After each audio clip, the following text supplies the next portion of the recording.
Seeing as we still have some time before my meeting, we might as well enjoy some pleasant conversation while we wait. I'm glad to see you get along with my children. Being surrounded by good companions is necessary for a child's development. You're not planning on doing anything to them, are you? I assume you're referring to Lenny, Lynette, and Fremine. Although, there's that situation with Filial and Nentoy as well. It appears quite a few people have been acting out lately. No matter. I'm not one to discriminate. All those who betray the house meet the same fate. There are no exceptions. Does that mean you're going to kill them? Oh, are you here to beg for their lives? I'm sorry to disappoint, but the rules of the house change for no one. In my organization, everyone is responsible for their own actions. But don't you care about them at all? They really respect you. They even call you father. You must feel something for them. Any organization in which feelings come before principles is one destined for ruin. The House of the Hearth is hardly an exception. You could say our principles are more stringent than most. Perhaps I can offer you this consolation at least. As our guests, you two will not be held accountable along with them. I would imagine Lenny, Lynette, and Fremine will be able to keep their lives. As for Filial, Nentoy, and the others, I'm afraid there's little I can do. They can try to escape, but once you know our secrets, there's no getting out alive. But that's awful. Ah, you seem concerned. Out of consideration for my guests, I suppose I could turn a blind eye for a little longer. If Lenny and the others manage to dispose of Clairvy in the meantime, all evidence of their wrongdoing will be lost. In that case, I could hardly punish them for something I couldn't prove. If their efforts are unsuccessful, on the other hand, all will be held accountable, and the punishment will be severe. Of course. Oh, and here, I believe this belongs to you. Do try and keep better track of it next time. It takes a considerable amount of time to train a bird like this. It would be such a pity if you were to lose it. Permanently. Wait, where did you get that? Well, I'm afraid that's all the time we have to chat. Now, for the matter at hand. I asked you to meet me here because I have business at the Palais Mermonia. It has nothing to do with you, but I think it would be prudent for you to stick by my side for the time being. There will always be time later to run off and tell Lenny what you've learned. Well, time to go. Looks like we wrapped things up just in time.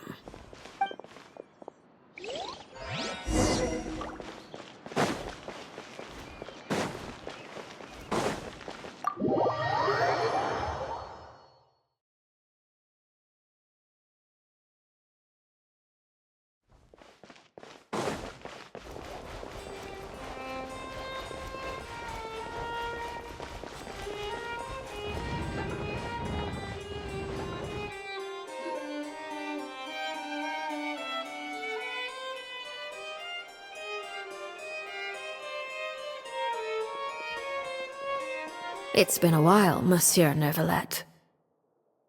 I must say, I wasn't expecting my meeting request to be approved quite so quickly. The Palais Mermonia operates with an efficiency worthy of admiration. It is only right that an esteemed diplomat such as yourself should be afforded the proper level of respect. Although, if I may speak plainly, I must confess that I did not anticipate we would have the occasion to meet again after presenting you with the Gnosis. I see you've brought the Traveler and Paimon with you as well. If I may inquire as to the purpose of your visit. I'll be departing Fontaine shortly. There is, however, an outstanding matter that I would like to see resolved before I go. It requires a rather lengthy explanation, I'm afraid. So I took the liberty of explaining everything in this proposal. Please review it at your leisure, Monsieur Neuvillette.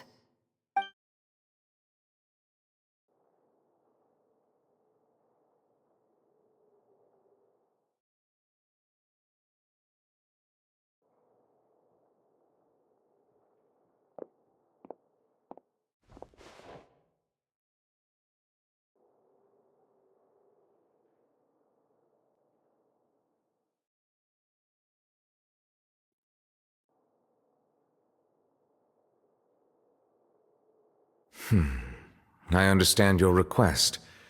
However, at the risk of causing offense, I must admit that I fail to see why you would wish for such a thing. I heard you have a certain fondness for water tasting, Monsieur Neuvillette, so allow me to use water as an analogy. A family is like a large body of water with countless rivers flowing in and out. As someone who watches over this system, I would hope that each river that flows from the source will eventually reach the ocean. Of course, objectively speaking, I know this is impossible. Most of the rivers will dry up along the way, disappearing into the ground and leaving nothing but a barren riverbed behind. Not all rivers are destined to reach the ocean, but I would not see their existence rendered meaningless. I believe the water that flows within them is simply meant for a different destination, like a field in need of irrigation. Or perhaps the glass of a certain water-tasting enthusiast. Did you get any of that, Traveler? Your words paint an optimistic picture indeed. Allow me to remind you, however, few among us are willing to sip from a glass filled with tainted water. It may have been tainted at one point in time, but not to worry. I'll make sure it's strained of all impurities and returned to its cleanest form. I seem to recall there being a transactional aspect to your proposal. Perhaps you could expound on that? If you accept my proposal, Monsieur Neuvillette, I will gradually withdraw my forces from Fontaine. And, unless absolutely necessary, I will no longer carry out any special missions within Fontaine. I presume I can take your words to mean that, in the future, cases similar to the Tartuffe assassination will cease to cross my desk? Tartuffe? Ah, that thief who embezzled funds from all those charities, you mean? My deepest condolences to his family, but without any evidence, I cannot imagine how the House of the Hearth might have been involved in his passing. Of course, if you accept my proposal, Monsieur Neuvillette, I'm sure certain measures could be taken to reduce the frequency of such troubles. You choose your words carefully indeed. In that case, I am inclined to accept your proposal. My thanks for your generosity, Monsieur Neuvillette. Well, with that settled, we should be going now. I took the liberty of bringing along 2 bottles of spring water from Snezhnaya for you to enjoy. I do hope I get the chance to hear your impressions. Perhaps at our next meeting, yes? Indeed. I trust you would not overlook your commitment in the meantime. All right, Traveler Paimon. Time to go.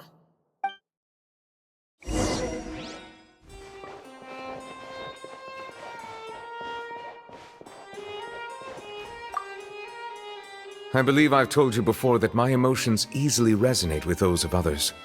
Yet in the few meetings I've had with that Harbinger, I haven't been able to sense any aspect of her emotional state. Her mind is like a still body of water. Who knows what darkness lies in its depths, and the lack of ripples on the surface gives nothing away. It's unclear whether this is her natural state of being, or whether it's an incredible strength of will that gives her the ability to master her emotions. Either scenario, however, suggests she is a very dangerous individual. I do not expect an explanation as to why you two are by her side. Whatever your reasoning, I would only advise you to take caution.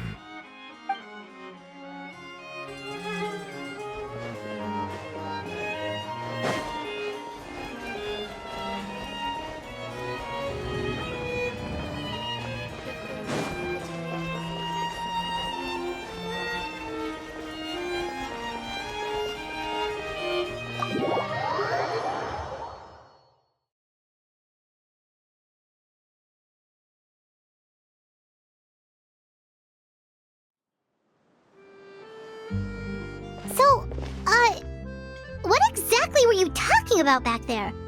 Paimon only heard you mention some rivers, a large body of water, and then some kind of irrigation scheme. You really want to know? I would imagine there might be more pressing concerns at the moment. Lenny, Paimon really hopes everything's going okay.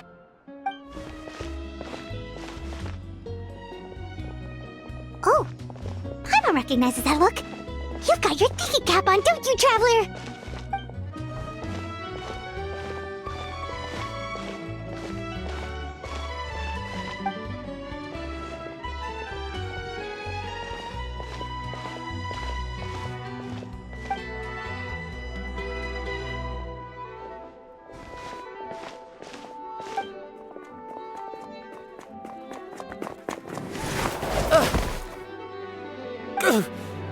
Oh, shoot. Are you alright? Oh, jeez. I'm so sorry. I was so focused on selling these papers, I wasn't looking where I was going. Well, let me make it up to you at least. Here, take this paper. On the house.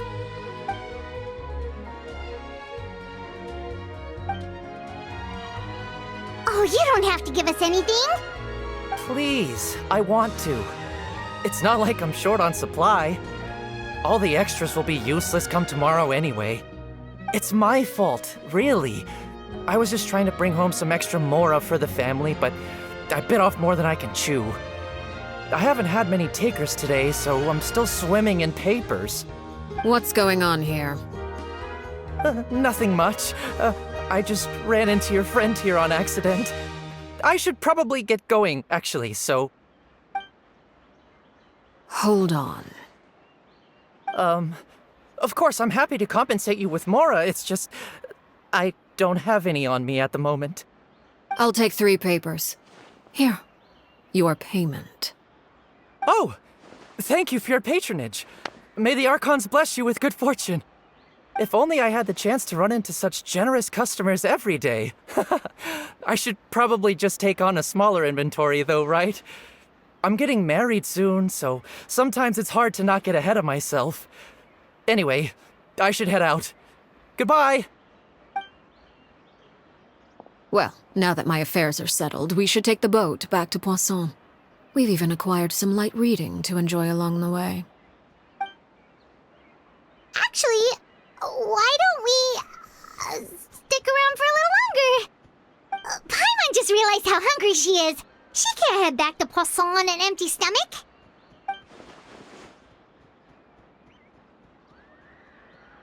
It appears you two are under the impression that delaying our return will somehow alter the situation in your favor. I'm sorry to ruin your fantasy, but your efforts are meaningless. That being said, I could be persuaded to give Linny some extra time. I just have one condition. If you agree to my request, I'll even answer some of your questions. You're quite curious about Claire V, are you not? And my relationship to her. Wait, why are you being so generous all of a sudden? You're not gonna ask us to do something bad, are you? You overestimate yourself. You don't have the talent for bad things. Then what can you possibly... The most important consideration in a negotiation is that both sides receive something they want. Demands and threats only get you so far. Wonderful. Here it is. When the time comes, make the choice that you deem most appropriate in the situation, and lend your help to the House of the Hearth. Okay, sounds normal enough. But what do you mean, when the time comes? When is that supposed to be? That is for you to decide. Then we have a deal. Follow me.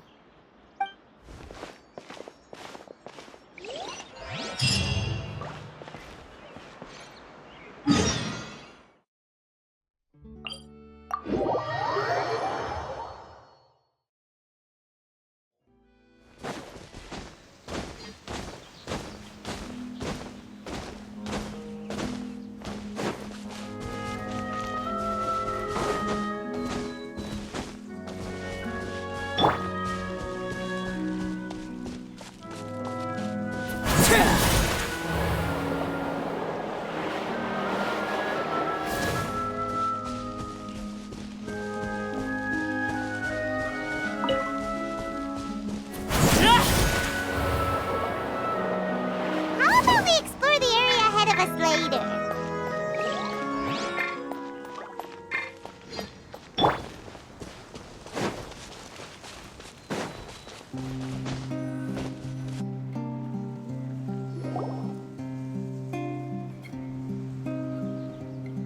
this place?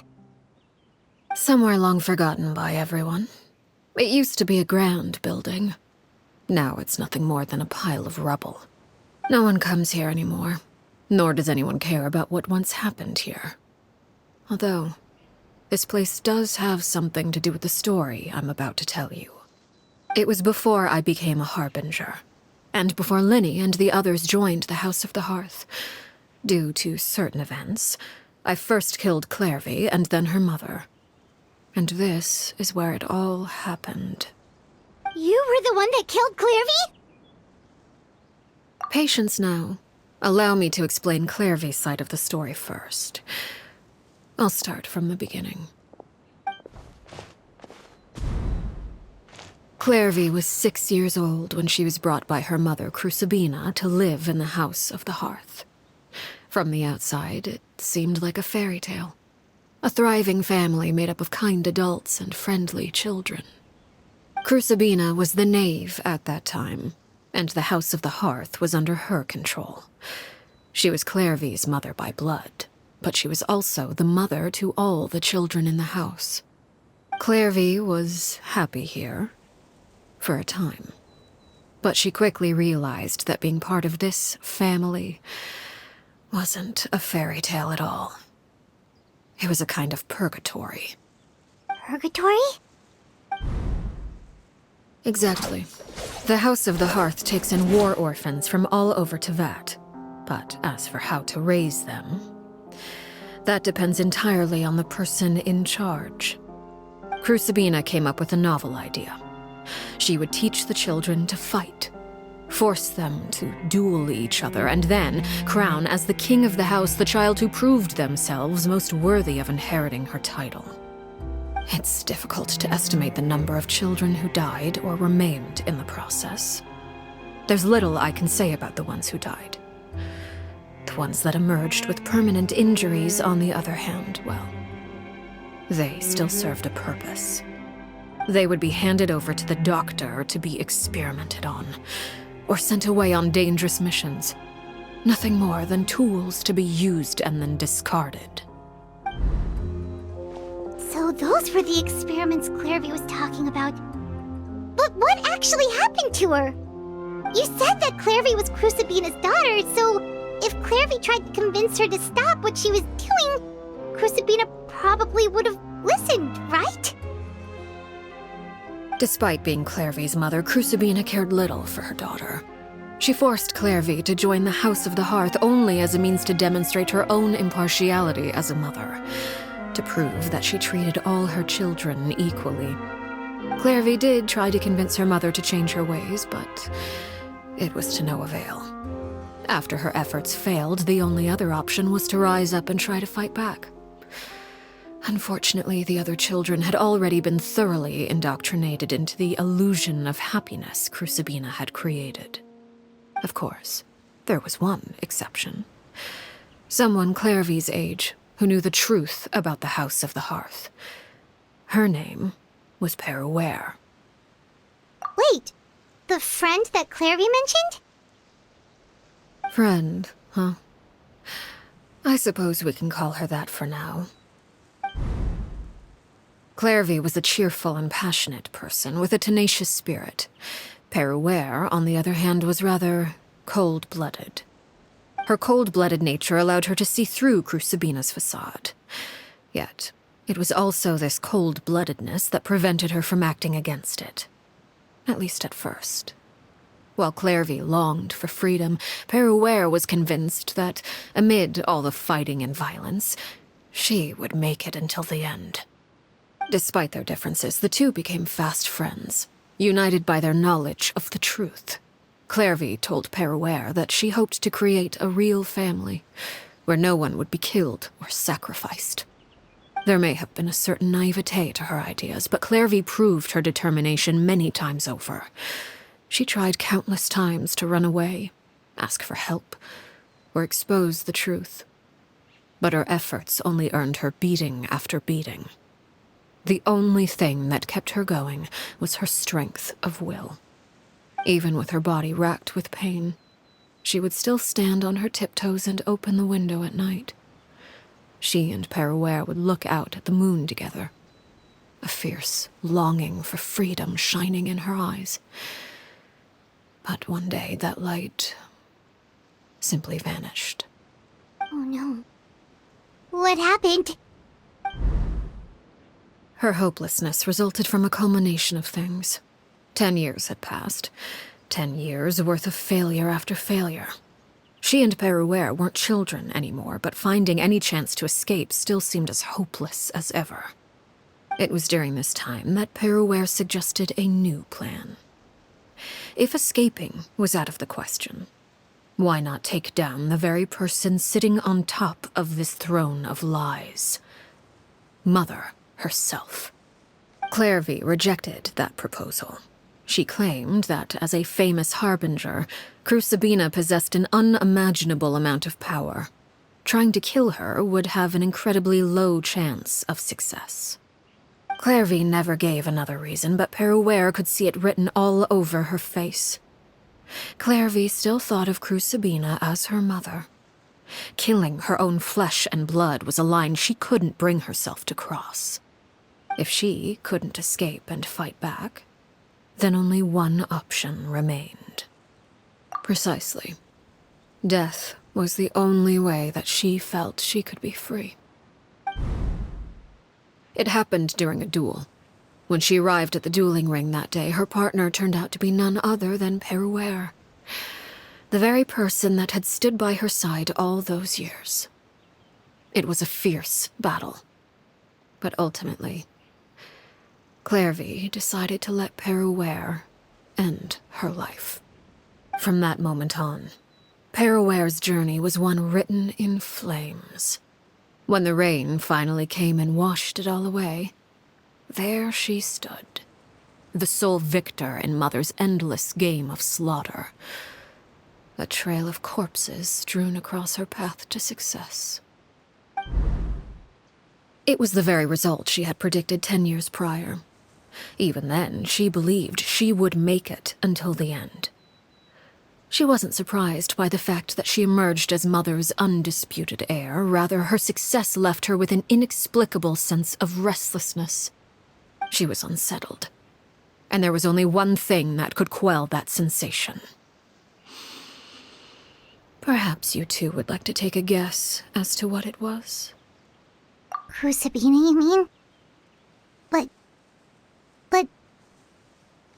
Correct. This is the place where Peruere killed her best friend. A mere year later, this is also the place where she fought tooth and nail to kill the mother they shared.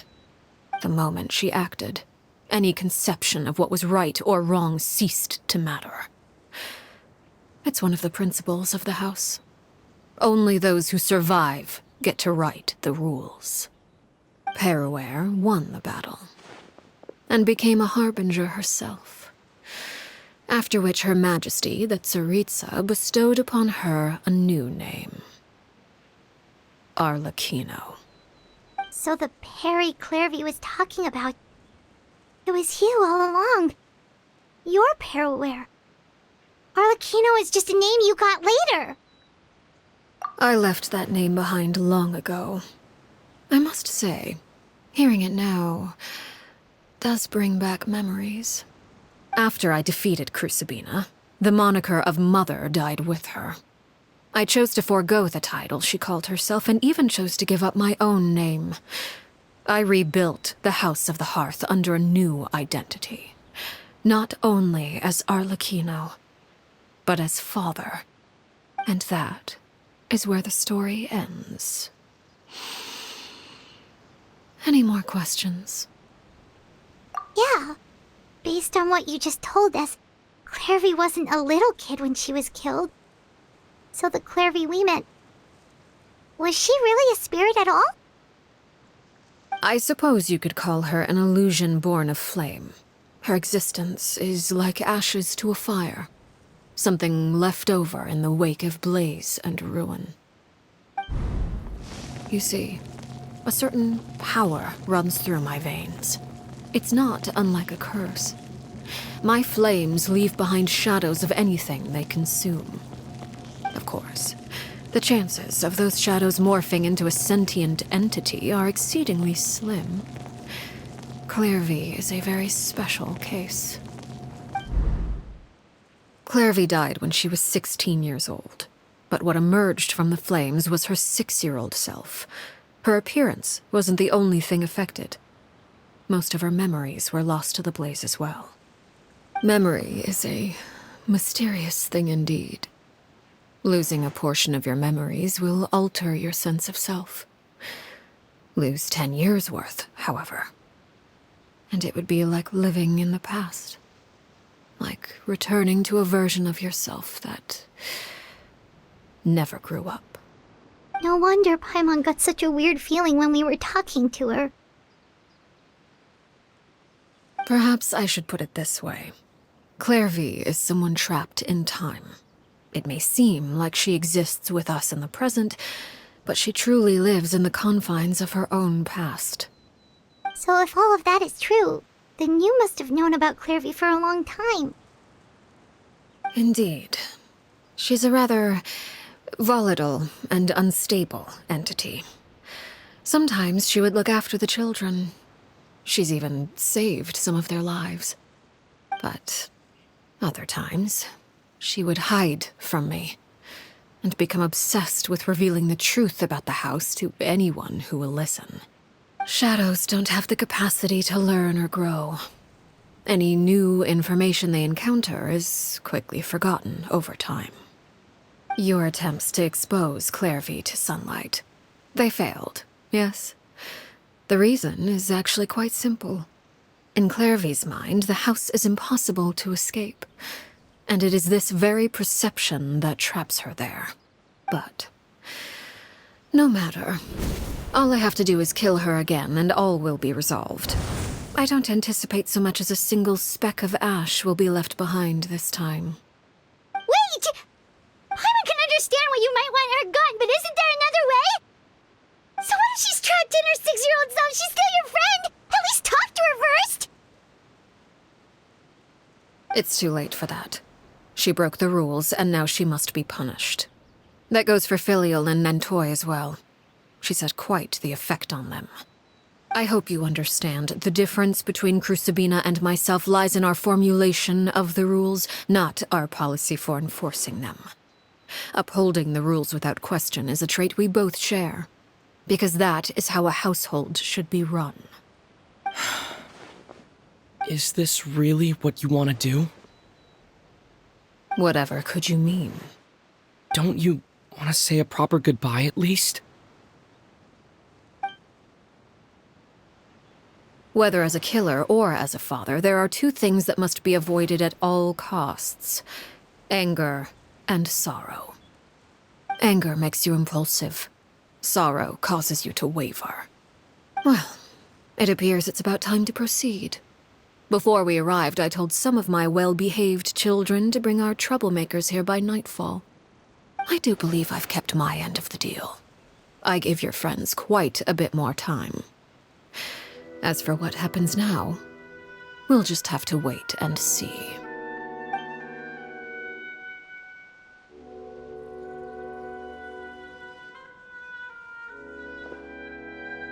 Here they are, Father.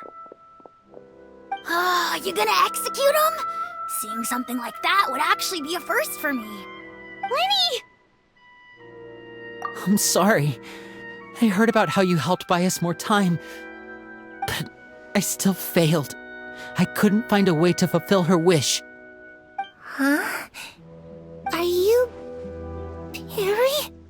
Indeed, it's been a while, Clairvy. Perry! Shh, stay right there. I'm sorry to postpone our reunion, but first I believe certain scores need settling.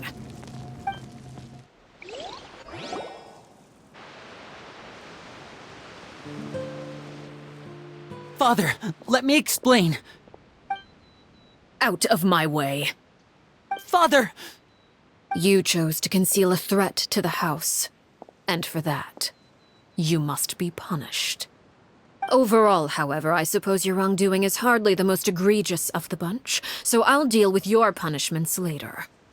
As for right now, The more pressing concerns are the traitors among us. By traitors? Do you mean us? Father, let me explain. We didn't mean to.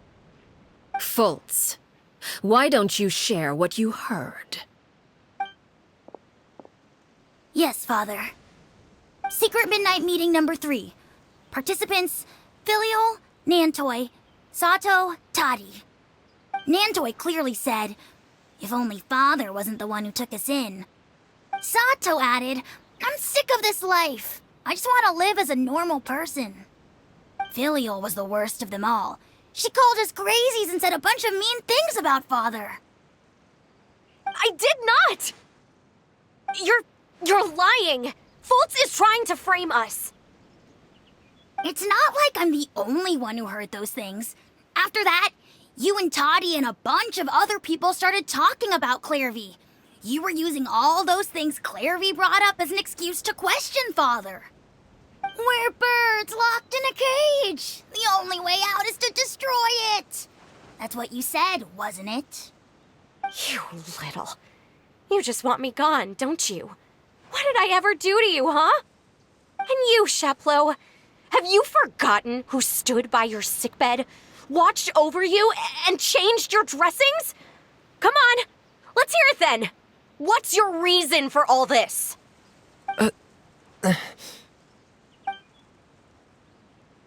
You're wrong, Filial. We don't want you to die. You're our family. Liar. You wouldn't be doing this if that were the case. So why? Why have you backed us into a corner? We all live in the House of the Hearth. You know the type of work we do, Filial. A single betrayal can cost dozens of us our lives. It's not like it's never happened before. That kind of thing is hard to forget. That's why the House of the Hearth cannot tolerate any form of betrayal. Ever since we came to Poisson, you've had 7 secret meetings. A lot of the things you talked about really crossed the line. You've been spying on us for half a month? Wait a second. Now that I think about it, the move to Poisson was just a way to make it easier to spy on us, wasn't it? Because we were all in one place. You've had this planned all along. Filial, Nantoi, I'm sorry. I owe you both my life. I owe Clairvy too.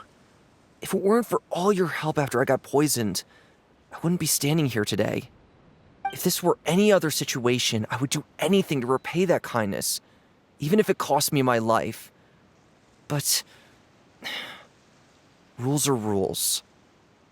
I'm sorry. My hands are tied. Why? Why? That's enough, Filial. We made a mistake, and we should own up to it. We broke the rules, plain and simple. And now we have to face the consequences. I'm sorry, Sheplo. Fultz. I'm sorry, Father. We accept our punishment. Chapleau, according to the rules of the House of the Hearth, how should these traitors be punished?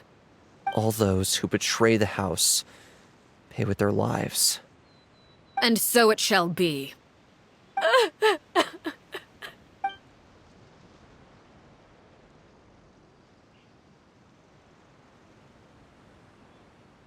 Father, please wait! Something you want to say, Linny? Please reconsider, Father. What Filial and the others did, does it really count as betrayal? We all come from broken families. From the very first day we joined the House of the Hearth, we wanted nothing more than to make it a real home. But the truth is, none of us know what a real home should look like. I'm not saying I have all the answers. All I know is this. Killing Filial and the others may uphold the rules, but doing so will only bring us further away from being a real family than we've ever been. So please, Father, please reconsider. I agree with Linny. Father, please. Linny, you I also agree with Linny. An order once given cannot be rescinded. However, given the extent of your determination, I suppose we shall have to go about this a different way. Draw your weapons and face me. Our weapons? Father, are you referring to a duel? Precisely. The rules of the house will not be altered. Traitors must be punished. However, resolving disputes with a duel is also one of our rules, one that also applies to me.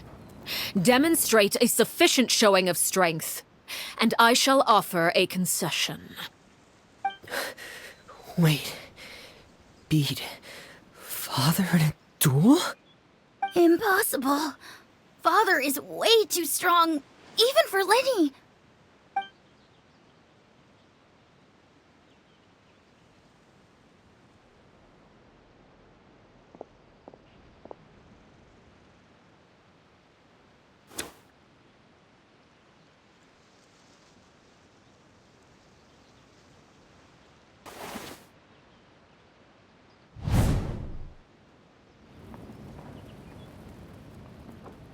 Did you hear that, Traveler? Lenny and the others have to duel the knave. What should we do? Can they really win something like that? If they lose, those people from the house are really gonna be executed. Hey, are you listening?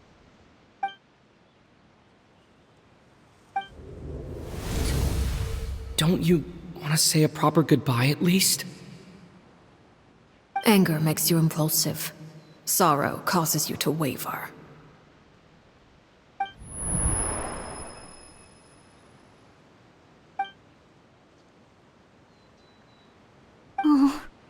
Looking at that expression on her face, she seems really serious about this. Guess that means there's no chance she's throwing the duel on purpose, huh? When guests are around, families are often on their best behavior. And any disputes are less likely to escalate. When the time comes, make the choice that you deem most appropriate in the situation, and lend your help to the House of the Hearth. What's wrong, Traveler? Hey, where are you going? Traveler? You're asking to join the duel against the knave? I'll allow it. We do have a ready-made dueling ring at our disposal, after all. All I would advise is this. Keep a firm grasp on your weapon, and give it your all. Any less, and you may just lose your life.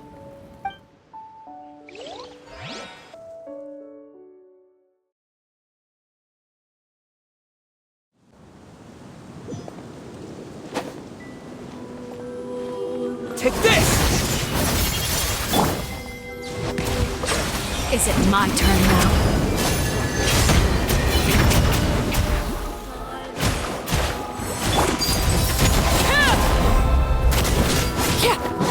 Watch out for Father's movements! Is it my turn now? Coming at ya! A proper send-off! From the Spina... The tides beckon.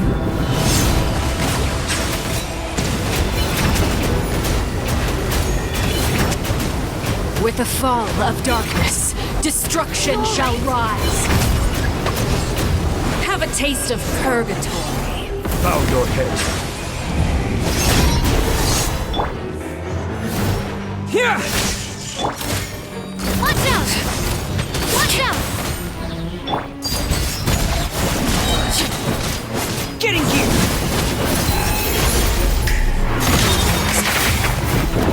Silence! Not bad. You've proven to be a worthy opponent after all.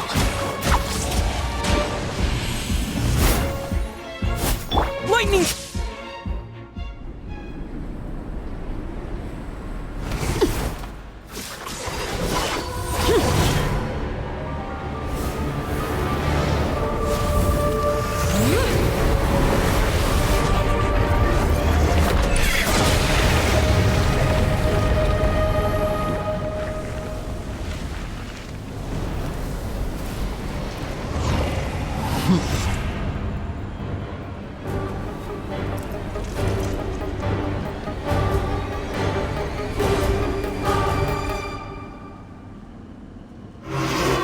All kindness has been seared away.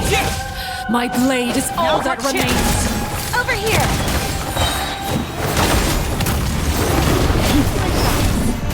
Be sanctified.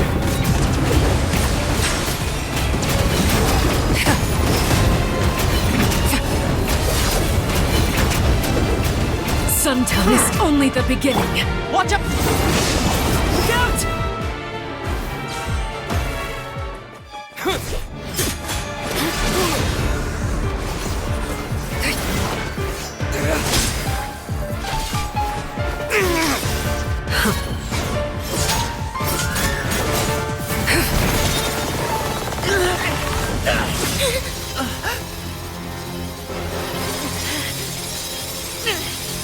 You should know better than to crowd in one place.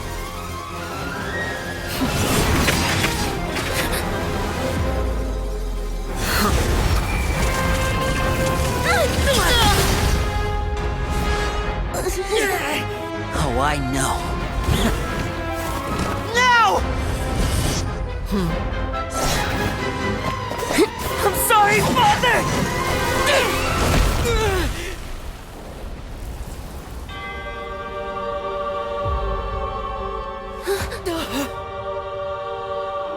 Sorry for what? This pitiful excuse for an attack.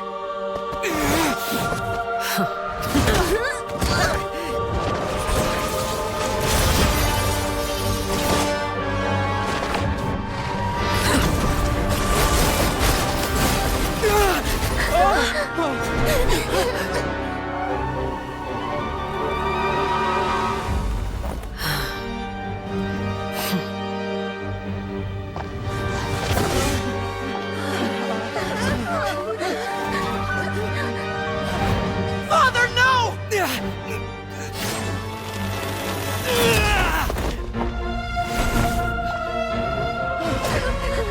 Made it out, did you? You're stronger than I expected.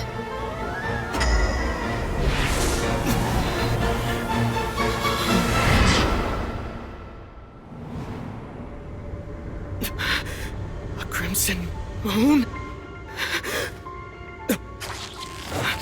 I can't move.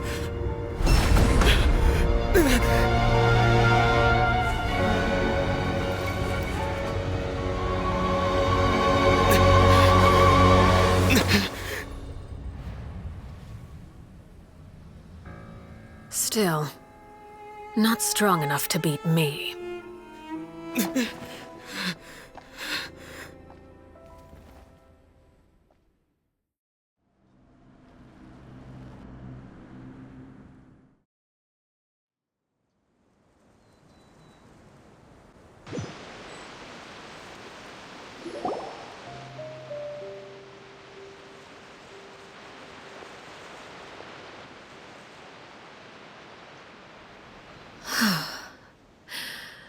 I believe we can end things here. It's not often that we get to enjoy the company of guests, after all. We wouldn't want things to get too out of hand. Brother, are you all right? Linny. Given that I am the victor of this duel, as agreed, the punishment stands. No! I never thought things would end like this. However, everyone involved in the duel demonstrated a remarkable level of strength and determination. In light of this, I'm prepared to change the method of execution. Elwar, the bottled flames I gave you for safekeeping. Do you still have them? Yes? I wasn't sure what they were for, but I've kept them super safe. I didn't lose a single one. Wonderful. Then, in just a moment, I'll have you administer them. Bottled flames? Indeed. They're the product of a secret experiment. Under certain special circumstances, flames can be extracted from my person and preserved. Once ingested, searing pain will spread across every inch of your body. No harm will come to you physically, but your memories will be burned away. If you can withstand the pain. When you awake, you'll have forgotten everything you know about the House of the Hearth, and will be expelled from the organization. In other words, administering this concoction will kill the version of you that grew up in the house, and give you a new identity.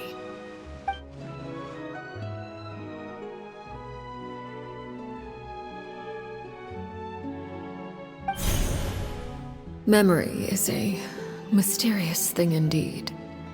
Losing a portion of your memories will alter your sense of self.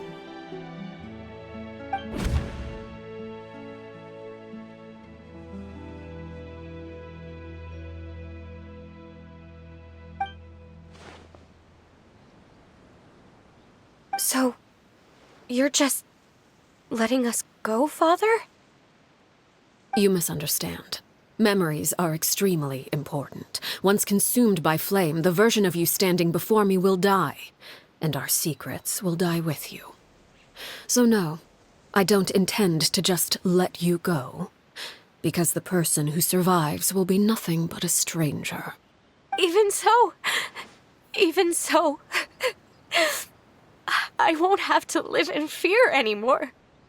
I'm sorry, Father. I'm sorry I let you down.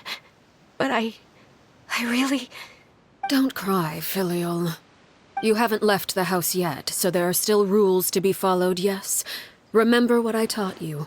Anger makes you impulsive, sorrow causes you to waver. Don't let yourself be controlled by your emotions. Of course. I'll remember. Dry your tears, and go pursue the life you really want. Yes, Father. Chaplot, Foltz, Elwar. Take them back to Poisson. And bring Linny and the others as well. I prepared 3 extra vials of bottled flames. As for whether to take them, the choice is yours. Goodbye, children. The next time we meet, I will no longer be your father. Thank you for all you've done for the house. I hope you have bright futures ahead of you.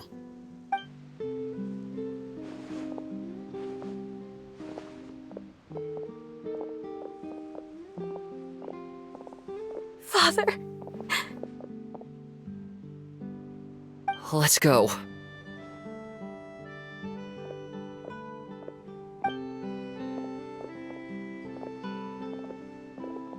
Here, grab my arm, Linny.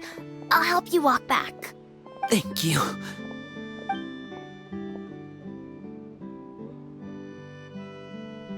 Clairvy.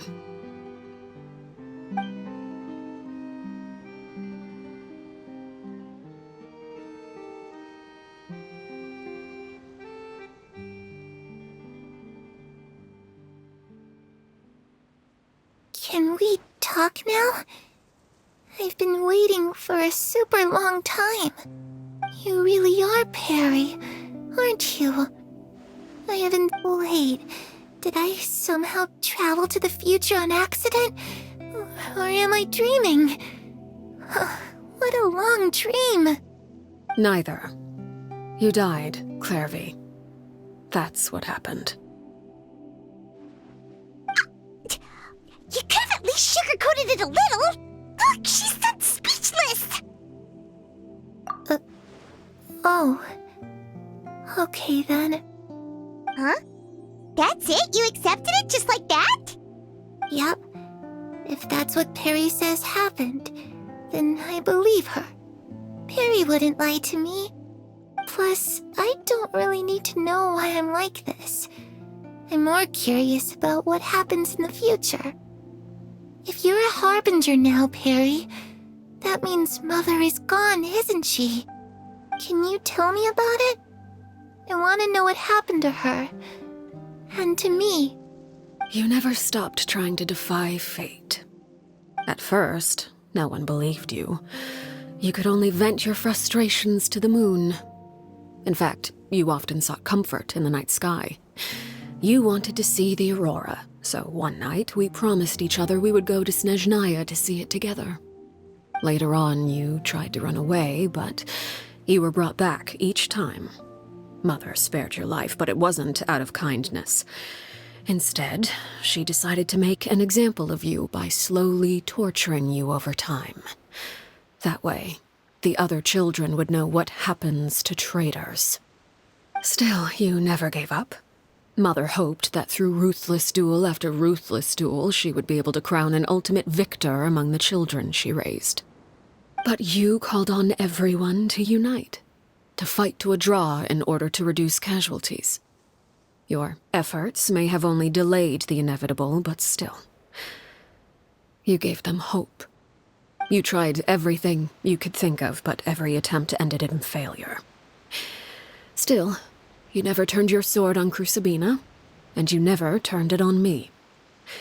On that gloomy day, you told me, "For the last 16 years of my life, I've done everything I can to fight for freedom. But now, I realize that the only freedom I truly possess is the freedom to choose to die."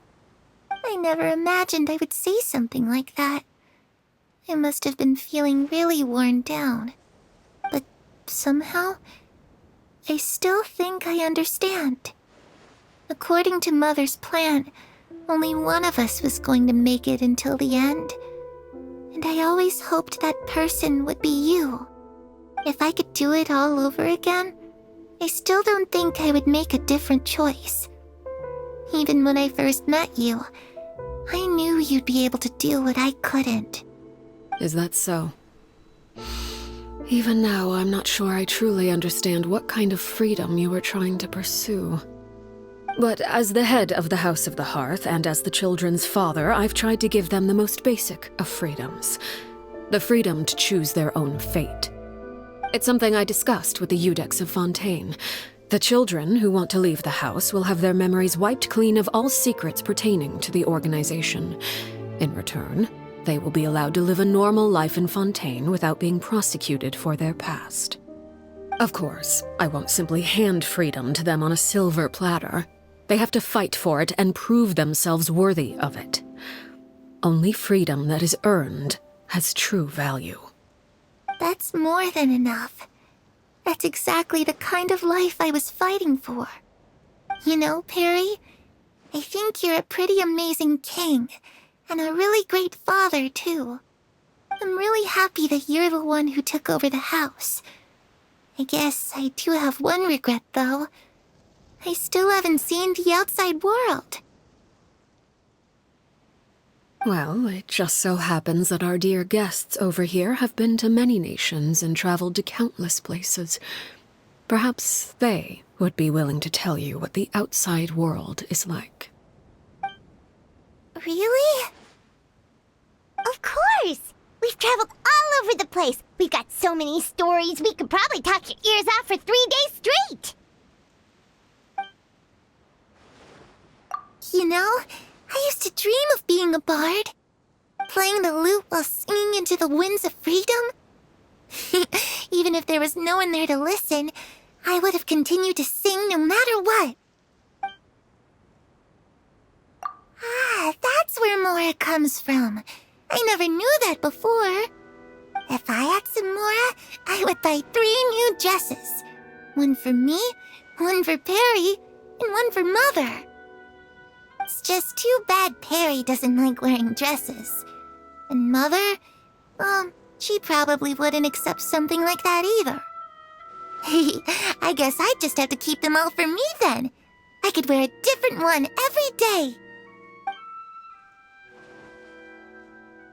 Those yokai you mentioned, what do they look like? I once saw a drawing of this one guy with horns on his head and a super scary face. Are there any yokai like that? Oh, sounds like you're talking about an Oni. Yep, we've met one, and let Paimon tell you, they're not nearly as scary as they look. I was always too afraid to skip Mother's fighting lessons. But at the academia, I bet you could do all sorts of secret things in class. Things that have nothing to do with studying. I'm just kidding.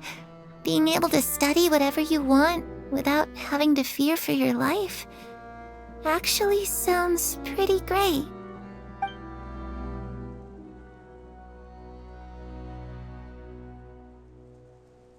The situation was super dangerous. Lenny and Lynette were accused of committing a crime, and they were going to have to stand trial at the Opera Epicles. Oh no. That must have been hard for all of you. What happened next? Don't worry, we were able to turn the situation around super quickly. All thanks to Detective Paimon, of course. How'd you do that? Come on, tell me. Okay, so it was like this. After the failed magic show, we rushed to the scene and...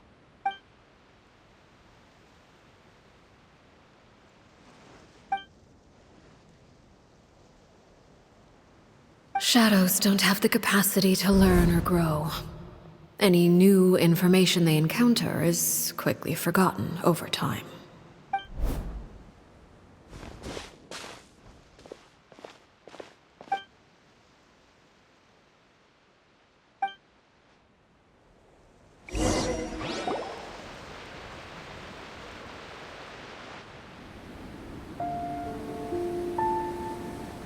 Clairvy, you've worked tirelessly from the shadows to overthrow the House of the Hearth. Now, by my authority as the Knave, I shall announce how this matter ends. You are hereby expelled from the House of the Hearth. You are no longer tied to this place, nor are you bound by its rules. You're saying that I can finally leave? I get to experience the outside world as well? Oh, I almost forgot. There's no getting older for me. Still, seeing who you grew up to be makes me really happy, Parallel. Take care of yourself. Goodbye. May we meet again someday.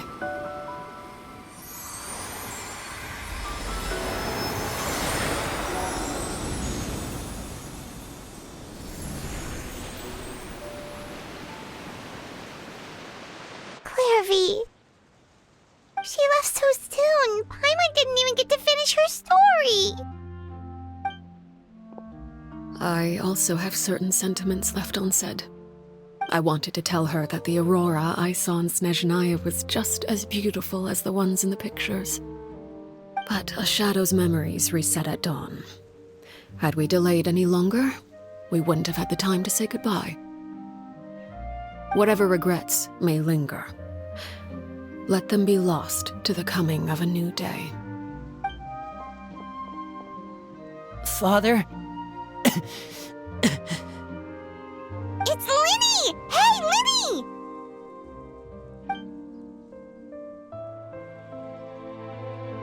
What is he doing back here? Let's go check it out.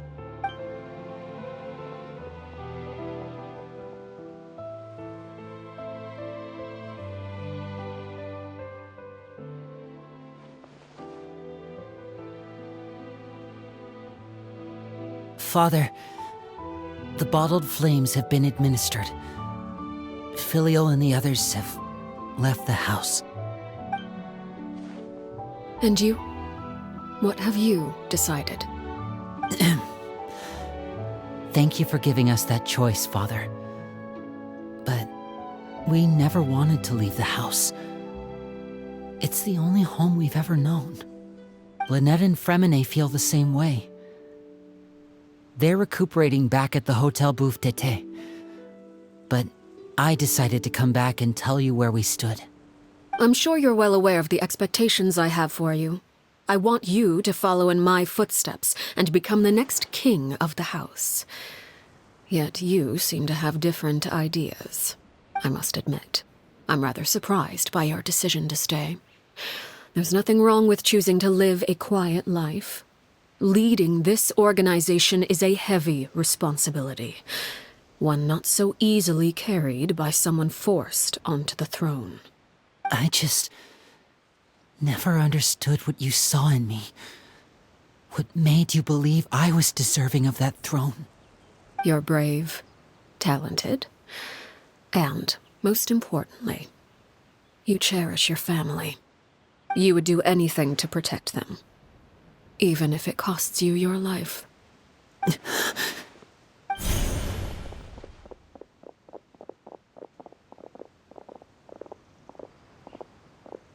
Speaking up back there was so brave of you, Linny. It's all thanks to you that we were able to convince Father to back down. You're a hero, Linny. Hero. Father is the real hero. Had Father gone all out during the duel, there's no way I would have walked away with my life. She must have had it all planned from the beginning, from the very moment she suggested a duel. I'm not deserving of that title. I'm not strong enough or smart enough. You're wrong. In my opinion, all you need to be deserving of the throne is conviction and the necessary strength to act on it. We may have different ideas of what it means to be a family, but you can hardly be said to lack conviction. What you truly lack is strength. For someone of your talent, though, that's something that will come with time. Even without that strength, you still chose to face me in a duel, even though the odds were stacked against you. That capacity to honor your convictions is what I truly see in you. Father. No one knows what the future holds, what tragedy or triumph may be in store. Being at the head of this organization requires the strength of will to face whatever comes. Caution will only hold you back. If reaching a certain standard were required to go after what you want, I would never have succeeded in killing my predecessor. Back then, there was still a considerable gap between our abilities. Strength may decide the ultimate victor, but those who let a lack of strength dictate their decisions or undermine their convictions will never be worthy of the throne. I understand, Father. Thank you. Children must grow up to surpass their parents. Only then can a family continue to flourish. The road ahead is not an easy one, so I'll ask you one last time. Are you certain you want to stay? You've done so much for me, Father, and that kindness must be repaid. Plus, with Project Stuja at hand, there are many dangers ahead, and I, for one, don't intend to back down. Protecting my family at all costs. That's my conviction. Then you're welcome to stay. As for Project Stuja, you need not be too concerned. If those cowardly businessmen and heartless dignitaries try to take us down, I'm prepared to teach them a lesson. Having members who longed for the light was our organization's last weakness. With those members no longer among our ranks, the House of the Hearth is like a spider hiding in the shadows. We need only wait for our prey to come to us. At present, our imperative is to use their plan to our advantage. In doing so, a crimson moon shall rise amid the frigid blizzards of winter. No demonstration of loyalty shall go unrewarded, and no sacrifice shall be in vain. As for the two of you, whether we meet again as friend or foe, I'll remember the camaraderie we shared in this moment. No matter how arduous the journey ahead, I hope we both reach our desired destination.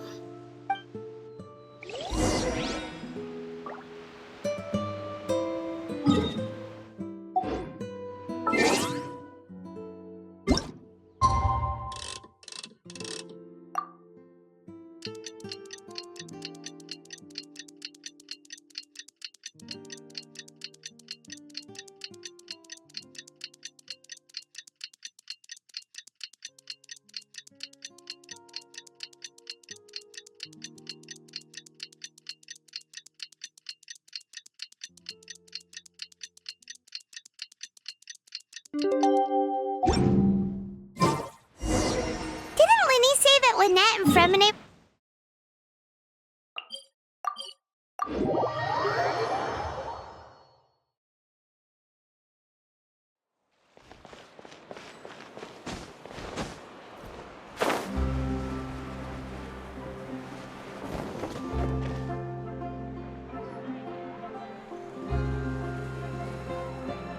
Lynette? Fremine? How are you feeling? Much better. Whew, what a relief! What about you? Are you feeling alright? I knew you'd come out unscathed. Us, on the other hand, well, we've been bedridden for 2 days. I couldn't even turn over. Oh, and I wanted to ask, is Clairvy gone? Linny and the other members have left Poisson and returned to the House of the Hearth. According to him, there haven't been any more sightings of a spirit roaming the house. I see. I'm glad. Father came to check up on us 2 days ago and told us about what happened with Crusabina and Clairvy. Actually, I've met Crusabina before. Wait, what? You've met the former knave? Crusabina died a year after Clairvy. It was during the year between their deaths that I joined the House of the Hearth. Crusabina had an extremely cruel and radical way of doing things. While she was alive, the atmosphere in the house was suffocating. When I joined, though, the experiment she valued so much had already come to an end, and all the people involved, dead and injured alike, were gone. Crusabina never talked about the past with us newcomers. A couple of months after I joined, Father killed Crusabina and burned all her files. With that, the names of all the people subjected to her experiments, Clairvy included, were lost to the flames, along with the painful memories they represented. Father took in Linny and me a couple months after that, but she never mentioned anything about Crusabina or Clairvy. It really seems like something she was planning to keep to herself. The last time you talked to her, did she mention why she kept it a secret for so long? She said she didn't want us to be affected by the darkness of the past. She was worried we'd develop a false sense of gratitude towards her if we knew about it. The foundation of a family should be free of any corrupting influence. Whatever happened in the past, it has nothing to do with who we are now. And that's what Father told us in the end. But I still thanked her for everything. It was only after hearing about what Crusabina did that I finally realized how insignificant our lives could have been. The members of the house meant nothing to her. To say that she valued them in any way, even just as a tool, would probably be giving her too much credit. If Father hadn't taken over the House of the Hearth, I probably would have already... Father rarely brings up the fact that she saved us. She doesn't believe that being indebted to her should be what ties us together. But even if we didn't owe her anything, we would still choose to stay.